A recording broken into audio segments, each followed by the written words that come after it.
culture has popularized statements like, "You must be out of your mind," or "You're crazy," or "You're insane." They become commonplace in our media landscape. You're crazy, man!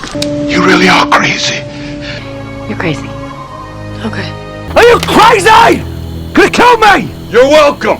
You probably ate about $2.60. I'm good at that kind of stuff. I got like a mathematical mind. I can look at it, analyze it, boom, figure it out. I can tell by just kind of looking at you that you're crazy.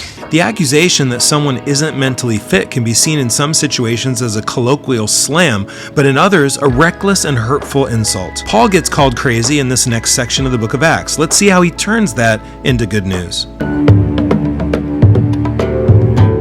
Acts 26:24-32. At this point, Festus interrupted Paul's defense. "You are out of your mind, Paul," he shouted. "Your great learning is driving you insane." "I am not insane, most excellent Festus," Paul replied. "What I'm saying is true and reasonable. The king is familiar with these things, and I can speak freely to him. I am convinced that none of this has escaped his notice because it was not done in a corner. King Agrippa, do you believe the prophets? I know you do." Then Agrippa said to Paul, "Do you think that in such a short time you can persuade me to become a Christian?" Paul replied, "Short time or long, I pray to God that not only you, but all who are listening to me today may become what I am, except for these chains."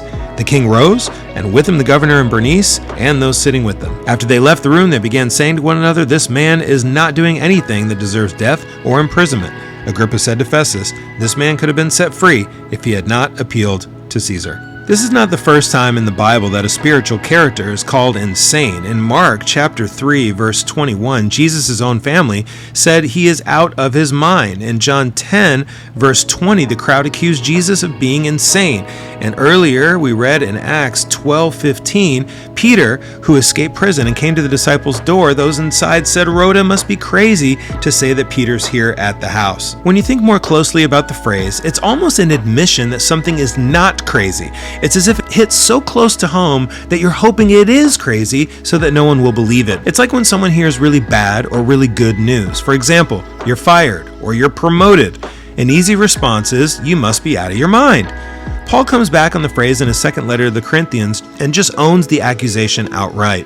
In 2 Corinthians 5:13, he says, "If we are out of our mind, it is for God." In other words, he's saying, okay, fine, I guess we are crazy because we've given our whole lives over to the Lord. It's for God. And when the world sees someone give everything to something, it can feel scary. So in conclusion, it's best practice not to call people insane. And if someone says it to you, try to find the deeper meaning and fear behind the accusation, because there might be some good news underneath it all.